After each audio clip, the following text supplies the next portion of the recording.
The tale of the trolls is basically teachers warning students to pick up their rubbish off the ground or else it will turn into trolls. And the students don't believe them because the trolls have never come before. So one night they leave the school messier than ever and they go home that night all happy thinking everything is well and good. And then that night all the bits of rubbish on the ground transform and turn into trolls. Welcome to Rainbow Skies for Teachers, the go-to show dedicated to teachers who want to make a big difference in education.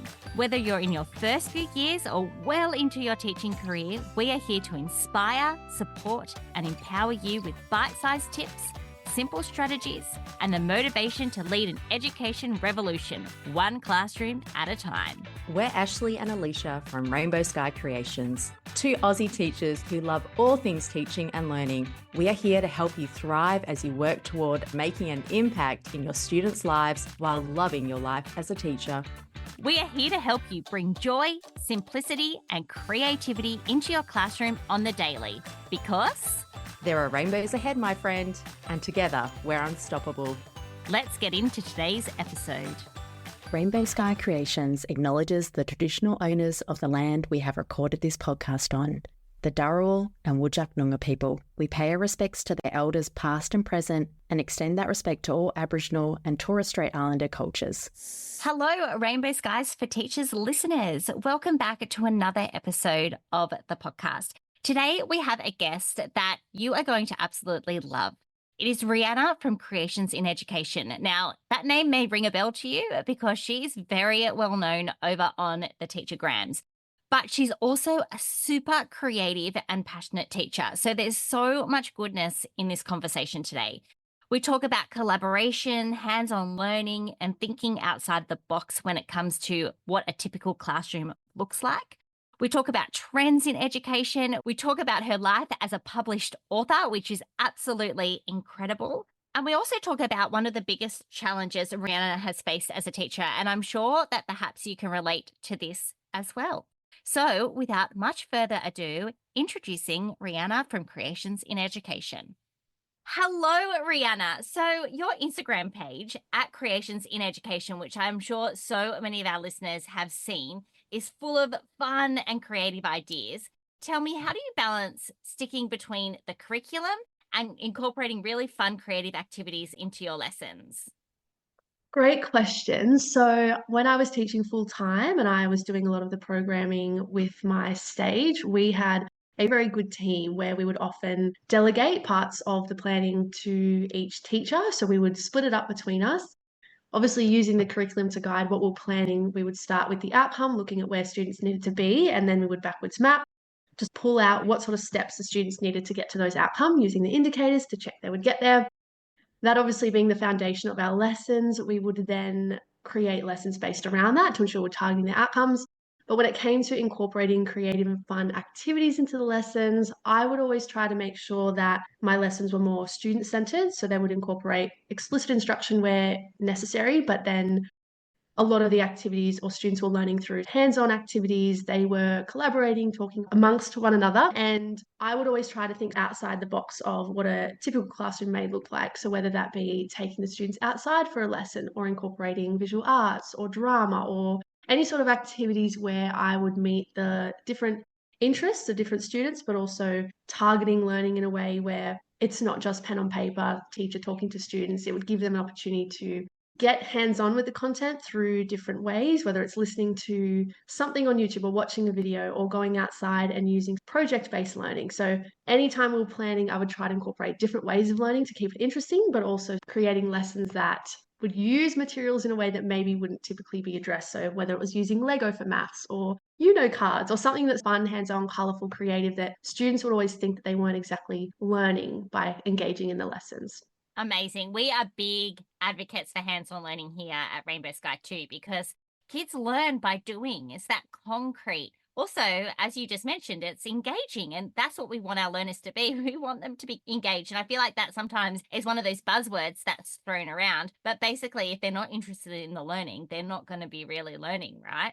Exactly. And I find I'm the kind of person where I get bored very easily. And as a Yeah. creative person, I try to think, how can I spice up this lesson to make it fun for me. If I'm not having fun, it's very likely that the students aren't having fun either. And often I find as soon as you get kids working with one another in small groups or in pairs or engaging in their learning through, as you said, hands-on concrete materials, even if it's not something that you may typically see in a classroom like Lego or, cards or sticks outside or stones or using chalk on the playground.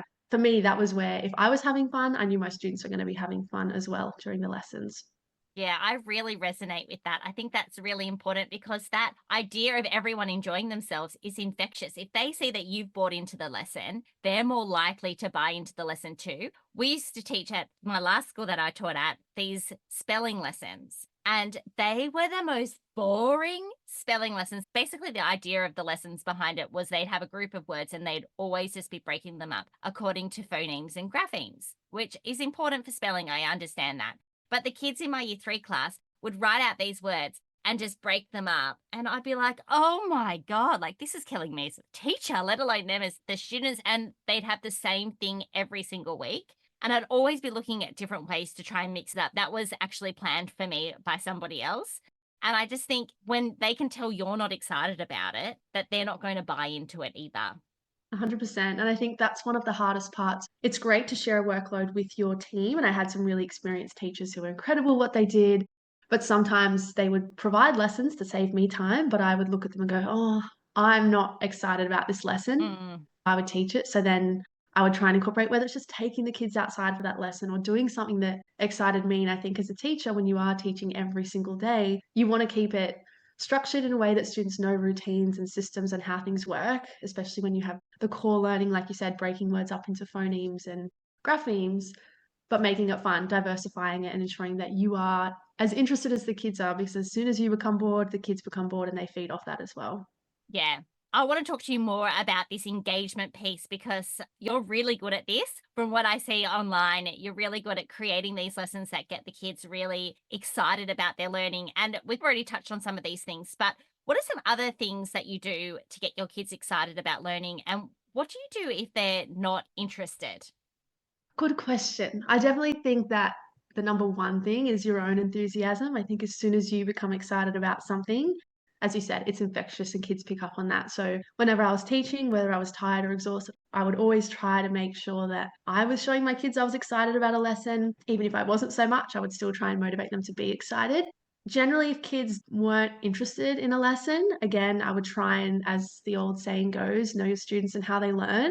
Ensure that I knew my students and what their specific interests were and try to tailor the teaching to their interests. For example, I had kids one year who absolutely hated writing. They hated it. They never wanted to do it. And so we ended up creating like little dioramas and the students all got to write like I don't know, a little piece that they could attach to their diorama. And they all love to create hands-on things. And so they all end up writing like a little booklet that would go alongside their diorama. So anytime I have students that sit back and they don't really want to get involved, I'll try to think to myself, what are they interested in? Can I change the topic or can I change the way that they present their writing to make sure that it's more engaging for them? Obviously, also then making sure that the tasks aren't too difficult. If it's too challenging, they often disengage with the lesson. But yeah, anything outdoorsy, hands-on, changing it up, like writing is one of my favorite things to teach, being an author and a teacher. But just making sure that there's so many different ways you can do writing. It doesn't have to be pens and paper. It can be using different colored markers or using sort of templates that are creative, like an interactive book where you can print it and they become their own authors, or writing outside on concrete or writing on little scrolls and anything that's outside the box. I feel like as soon as kids have to write in a book, pen to paper, that's when they're like, oh, we hate writing, because that's what they associate writing with, that boring pen to paper, don't talk. Whenever I'm in a classroom as well, I also find writing doesn't have to be a solo process. As an author myself, I find you get a lot of ideas from people, you get a lot of ideas from being outside and surrounding yourself in different environments. And I think sometimes teachers can get so caught up in the fact that they think teaching has to look like kids sitting down, you feeding them information, they go off, they write, they finish the task. But it's not. I feel like writing is it can be such a magical process, and the product can be incredible when you give students the right supports and the opportunity to present their writing in a way that aligns with them. I remember once catching myself getting really frustrated with some of my students who did something or deviated from what the end product originally was meant to look like. And then I had to catch myself saying, no, this is what excites them and the way they want to do it. It doesn't have to all fit in a box and look like how I think it should look. As long as they're meeting the outcomes and they're enjoying themselves and they're writing, at the end of the day, I think that's all that really matters.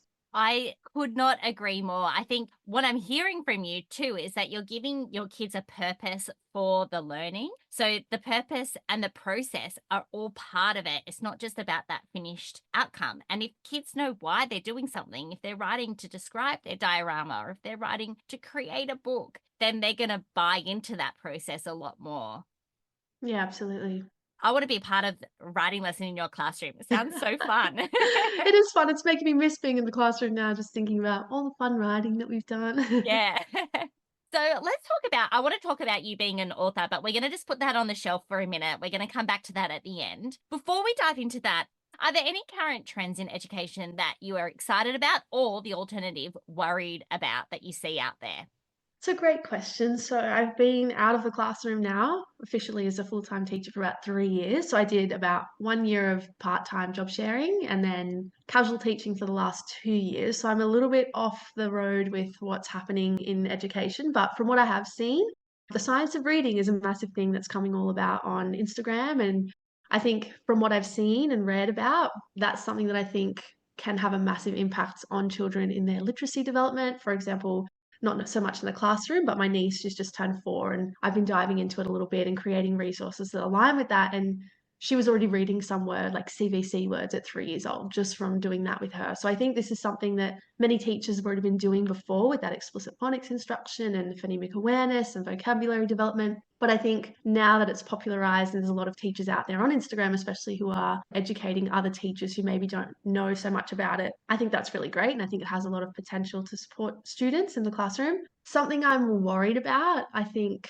from being a casual, a lot of the lessons that I teach now are not obviously pre-planned by me. So I've been going into classrooms, picking up programs or lessons on the fly. And something that I have noticed is a lot of the lessons now are pages long. Like I've been in many classrooms where I've picked up a single math lesson that's 3 to 5 pages long of reading. Often I find I read it and I don't really know what the outcome of it is. I find a lot of the lessons are very open-ended, which I can see the benefit of, or more about exploring concepts without the explicit instruction, which while I see the benefit of that in the classroom, I find that there's a lot of explicit instruction that hasn't happened for me as a casual teacher, which makes me a little bit nervous. And again, I guess I'm only seeing a tiny little snapshot of what's actually happening in the classroom, but I'd say about 95% of the lessons that I've taught in maths in my time casual teaching have all been open-ended, exploring, and the students don't even really have the basic concepts of the concept that they're trying to explore, that they're just sitting there going, I have no idea what to do. And it's really tricky as a casual when you don't know what they've done prior, you don't know their prior knowledge, you're trying to teach these lessons that you don't even know what it is that they're trying to teach, and it's just chaotic to say the least. So again, it's only a small glimmer into what's actually happening in the classroom. And I know there has been a curriculum change since I've been out of the classroom, but it is quite concerning to see students who just have absolutely no idea. And when I ask them, what have you been learning in the classroom? They can't really even give you an answer. And it just seems very worrying. It's almost too free. At my last job, the school went down the track, and actually the whole system went down the track of really working on open-ended maths tasks too. And if you follow Rainbow Sky, you'll know that we're very big on fluency and providing that explicit instruction and allowing the kids to explore. Definitely 100%. But without that fluency piece and without the explicit instruction piece, kids just can't get to the understanding that they need. And there needs to be a happy medium. The school has since thrown out that process because they were finding that the kids weren't making the progress that they needed to. And we need to think about that when it comes to trends in education. Sometimes educators, we just jump into things, or something's new and exciting and we go into it and we start it and everyone's doing it. And then we think, oh no, that doesn't work. And then we're changing things around and we're doing something the old way. And I think that trends do ebb and flow. And as a teacher, sometimes you've got to really just think about what is important to you, how you teach, because not everyone teaches that way either. So for the teacher that you're taking over, maybe they're really great at open-ended maths tasks and they've got the relationship with the students and they've developed that, they know them as learners. So them as the teacher in the classroom, it might be perfect But for a casual teacher coming in that doesn't know the kids as well, that doesn't know where they've come to or where they're going to, that is not the ideal lesson for learning to happen. And I think we need Yeah. to remember that. And we all have differences as teachers too. Yeah, absolutely. No, I agree. And I think, like I said, I'm on the same page if I know that open-ended maths questions or investigations can have so much potential because you see those students who have a lot of knowledge come beyond what they already know and they start to question things and become more inquisitive and then they want to channel and follow that. But I think for the students who are struggling, it's really difficult when they don't have that foundation knowledge to be able to even investigate anything because they sit there going, I don't even know how to count to 10 and you've given me this task and it just feels like a real big waste of time, which is sounds awful to say, but yeah, it's very stressful as a casual when you go into a classroom and you feel like the hour you've had with them is wasted because you've sat there trying to explain this task, but then you have students that you realize as you're trying to explain how it works, they don't even have the basic understanding to count and they're being expected to do something above and beyond. And that's where differentiation comes in. And it's important that we are catering and differentiating. And I think sometimes we get confused. I know when I've been delivered professional development, there is confusion between those open ended questions and calling that actual differentiation. And yes, it's got layers to it, and kids can produce different levels. And that's where your differentiation piece comes in, but not if they can't access the task to begin with. Yeah, absolutely. Okay, before we move on to the next question, I just wanted to say you mentioned the science of reading. We have had 2 episodes on the science of reading here on the podcast. So I'll make sure that I'll link those in the show notes if anyone is interested in learning about the science of reading from 2 experts. Okay, so what is one of the biggest challenges that you have faced as a teacher? And tell me, how did you overcome it? As I'm sure you can guess, my biggest challenge in my time teaching would have been casual teaching, coming from a fantastic school. So I lived out in Orange and was teaching in a tiny little town of 2,000 people. I had the most amazing and supportive school from my first year. I was given opportunities to take on leadership roles within the school and do so much because it was a smaller school.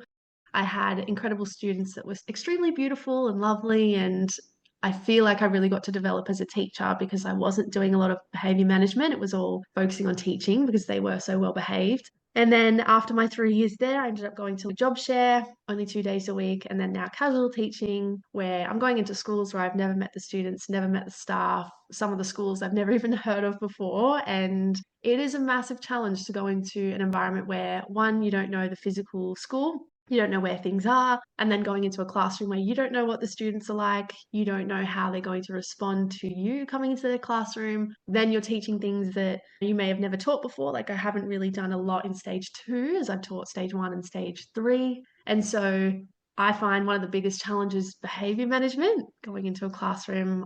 Even when I've had the most beautiful classes in the past, I find they would always treat casuals differently. And sometimes I'd be mortified if I saw or heard how they behave for these casuals. And now I'm on that receiving end. And I just think my behavior management isn't amazing. It's still pretty strong. But no matter what you do as a casual, I just feel like there's some days where you're counting down till 3 p.m. because the kids just do not respond to you and you don't really know how to manage them when you don't have any support networks within the school amongst other teachers. So behavior management is one that I've really found challenging and draining at the same time. And then just the unknown of knowing, will I have work today? Will I have work tomorrow? If you have a terrible day at school, that challenge of saying, I need money. Do I go back there? Do I not? Trying to find the passion sometimes can be tricky when you don't have the relationships with students and teachers that you used to. And I guess you don't feel like you're as well respected as a teacher when you go in for a couple of days a week and you show your face, you leave. Yeah, I think casual teaching really is, it's a completely different role to a teacher, but I'm sure lots of the teachers that are listening to this are full-time teachers in schools. So if you are and you see a casual teacher today, make them feel extra welcome. Sometimes it's tough as a full-time teacher because you're busy, you've got like a million things to do. You're trying to cater for your kids, you've got to tick off all of these extra things. But just listening to how it is from the other side, just acknowledging someone, making them feel welcome, providing them with that support could make the world of difference, not only for that teacher, but for the kids that you're looking after in the classroom that day. Because as we know, kids like security. They like to know the people that are there with them. They want to know those adults. So it's hard for them when they've got somebody that they don't 100% know as well. So we've got to help them out in that way as well. Yeah, I really like that. And I think, as you said, teachers are so busy, and I completely agree. When you are teaching full time, sometimes you'll see a casual say hello to make an effort to make them feel welcome. But you're so caught up in what you're doing, your duties, your responsibilities, that you forget that they're still a teacher too. And although you're not familiar with them, it can be really isolating as a casual teacher as well, because you don't have that school community. And sometimes you just feel a little bit undervalued. You go into a school, no one really makes an effort to talk to you. You do your job, and then the kids will be bouncing off the walls all day. And then you just leave drained, tired, exhausted. And it is really tough. So when a teacher does make an effort to check in or support you, like, it does make such a difference as a casual teacher. Yeah. Call to action, listeners. That's something that you've got to do when you're at school this week. All right, let's talk about you being a published author. I think this is the most amazing achievement. You have written 2 books. Can you tell us about your 2 amazing books that you've written? Sure can. So when I was at uni, I went to the University of Wollongong. I had an assignment. I think it was in my third year of teaching, and we basically had to write a children's picture book or a children's book that had a moral or a message behind it. And so I left it last minute, and I remember I was about 2 days before my assignment was due, and I had asked one of my friends who loved to read. I was like, "Do you have any ideas of what I could write?" Anyway, she gave me a few little ideas, and she said, "Why don't you write about trolls in a school?" So I was like, okay, I'd started writing a story already, but got writer's block and just left it. And then I figured that a lot of schools that I'd been into on my pracs, a lot of students love to litter their rubbish and they'd all run off to play. And I'm sure it's a common thing from when you were at school or when you were Mhm. teaching. And so I took this idea of the trolls in a school, and I'm pretty passionate about the environment. So I integrated those together, and there's nothing better than a great rhyming story. So I decided that I'd try to write something that rhymes, and I love to draw. So I got this big art diary and drew all the pictures in there and wrote this story that wasn't that fantastic. It was pretty rushed. And then I took it to my first school when I started teaching, and I had a year 2 class, and I brought out this big art diary and I told them all I wrote this story when I was at uni. I read it to them, and then I read it to my next class, which was a 1-2 class. They all loved it, said it was the best book ever. And then I read it to my year 5 class in my last year of teaching that was full time, and they absolutely loved it. And then the day that I left the school, I had lots of my past students in my classroom crying because they didn't want me to leave. And these 3 boys that I taught the year prior that were then in year 4 said to me, "Miss Lee, you have to get that book published," because I told them all that it was something I aspired to do. And so I decided to make my mission. I started looking into self-publishing or how to get a book published. And I just found that it was quite difficult at first. I did actually send it into one publishing company, which rejected it. So I thought, oh, I'm just going to do it myself anyway. I've got the audience there to try and sell a few copies too. And then fast forward 10 months, I found an illustrator on Fiverr. His name is Milan, and he had really incredible drawings in his portfolio. And so I contacted him and said, "Can you send me some troll drawings?" And so he did, and the first few came back looking like these DreamWorks trolls. I said, "Oh, I don't think we can do that. It's going to probably be some sort of copyright trademark issue." We went back and forth a few times, and then finally he sent something through, and I was like, "Oh, this is really cool." I ended up hiring him, and then we did all the illustrations for the book. And when I released it, it was 2 years ago now, it became a #1 bestseller on Amazon in 12 hours. And then it went to #4 in all books in Australia, above Colleen Hoover and the Barefoot Investor, which was insane. And then, yeah, I sold a few more copies than I thought I would, which was really lovely. And by that point was teaching a class 2 days a week. And so I took that book in and I said, "You guys are the first class to ever hear this story the day that it come out." And I finished the story and it ends with a cliffhanger. So the story is called The Tale of the Trolls, and I'll explain what it is about. But got to the end of this story, and this little boy sitting at the back of the classroom shouts, "What? You can't leave us on a cliffhanger, Miss Lee. What happens next?" And I said, "I don't know what happens next. I just wrote the story and that's it." And so I ended up writing the second book after that, because this class was like, "You need to write something that happens next." And so in comes The Return of the Rubbish Trolls, my second book. And I ended up writing that one in about 5 days, pretty much set how it was. And then used the same illustrator. It took about a year to get the illustrations done because I had a lot of things on and he was quite busy as well. And yeah, released that one last week, and it again became a bestseller in a couple of categories. And yeah, it's been a journey. But the story itself, so The Tale of the Trolls, is basically teachers warning students to pick up their rubbish off the ground or else it will turn into trolls. And the students don't believe them because the trolls have never come before. So one night they leave the school messier than ever, And they go home that night all happy, thinking everything is well and good. And then that night, all the bits of rubbish on the ground transform and turn into trolls. And so the trolls go into the school and destroy all the things kids love about the school. They go into the canteen and eat all the yummy food and leave behind nothing except old veggies and baked beans. Then they go into the sports storeroom and they deflate all the balls and snap all the bats and tear all the nets so the kids can't play sport anymore. Then they go and destroy all the art supplies and the craft supplies and they trash the classrooms. The trolls turn back into trash as the sun comes up. And then the teachers come back and they're really upset and angry at the kids and they tell them, we told you this is what would happen. And so the kids then realize we need to clean up our act because the teachers warned them, they told them it would happen, and obviously there was nothing fun left for them to do, so they just sat around. And then that day they make sure all the rubbish goes in the bin. They make a group called the Rubbish Bin Police, and they go around picking up rubbish piece by piece. And then that day they go home super happy because they've piled all the rubbish in the school bins until that night comes a small gust of wind, and the story finishes with a plastic bag blowing off the top. And so then the second book comes in, The Return of the Rubbish Trolls, and it starts on the end page where it's the plastic bag caught by the wind, goes dancing through the air from off the bin that it was in, disposed with little care. And then basically that story, the moral is it's just one piece of rubbish. What can one piece of rubbish do? But it's a little troll that's super menacing, and he goes into the town and he steals all these things from the hardware store, and he goes into the town and chops down all these trees, the place that was once home to all the birds, bugs, and the bees. So he's essentially destroying the habitats of animals and the environment, and he pours pink paint in the pond. And again, you can't really take that back once you do that. So then he keeps destroying all of these things, and midnight strikes, and he realizes all the things he thought would play, the townspeople could not change back, and much of it would stay. And so he tries to clean up all his mess and make a plan, but the sun comes up and he turns back into trash. In the morning, all of the town wakes up, they turn on their TVs, they hear the news about the paint and pond and all the trees, and then the kids, they're like, we know what to do, we've done this before. So they get everyone together in the town to clean up, and they realize not only is it fun with lots of people, but it goes a lot quicker and they get everything cleaned and tidied up. But as they're doing this, they realize they see something in the tree and they see this plastic bag. And so obviously then this plastic bag flies out and all the town is chasing the plastic bag. And I don't want to give away the ending, but basically the story ends with another cliffhanger and yeah, open for students to discuss. It has a lot of layers of meaning within it, as I mentioned. And so there's a lot of talking points for teachers. It's a great stimulus to talk about the environment, littering, how the mindset of it's just one piece of rubbish. If we all had that mindset, that could be millions or billions of pieces of rubbish every day that get into the environment and destroy our nature and animals. And yeah. Yeah, it does. Everyone made a change. Big changes would happen.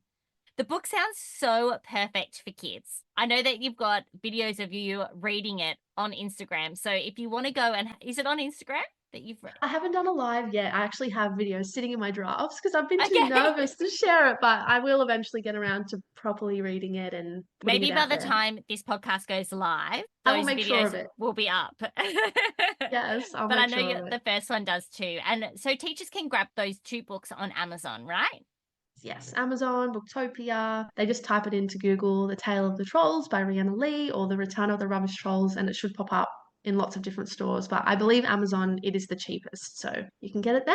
Amazing. We'll put the link to that in the show notes. Okay, before we wrap up, tell us, do you have a go-to teaching hack or teaching tip that you think every teacher should know about?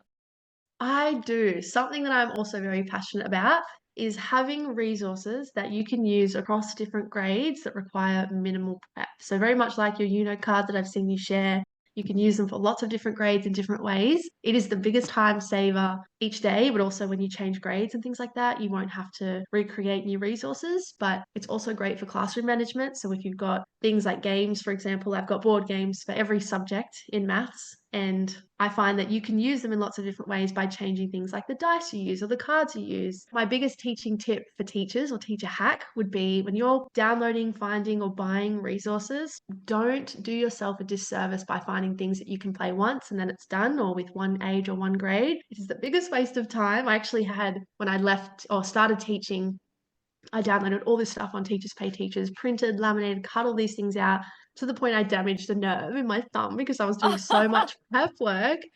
And then half the things I use once or never, and then it just sat there collecting dust. So my biggest tip is when you download something, think first, is it something you can easily adapt to cater for students who are maybe working at a lower level or students who need more of a challenge, whether that be through dice or cards or changing up the game board? Is it something that you can play more than once? And I just find that you can use these for things like maths groups, send them home for homework. You can use them for fast finishes, which again, as I said, are massive for classroom management because kids then know they can go and play a game. And same for writing. For example, I have created like templates for all the different possible text types you could write, and I've got them sitting in folders. So if ever I'm changing grades, I've got differentiated versions where I can just pull it out, photocopy it, and then we've got something for no matter what age I'm teaching or what topic, they're all open-ended as well. So it's not like this is a template for sharks. It's something that I can use whether we're learning about polar bears or celebrities or some sort of celebration. That one resource is usable for a range of ages, a range of topics. I don't have to re-prepare things each year or each term.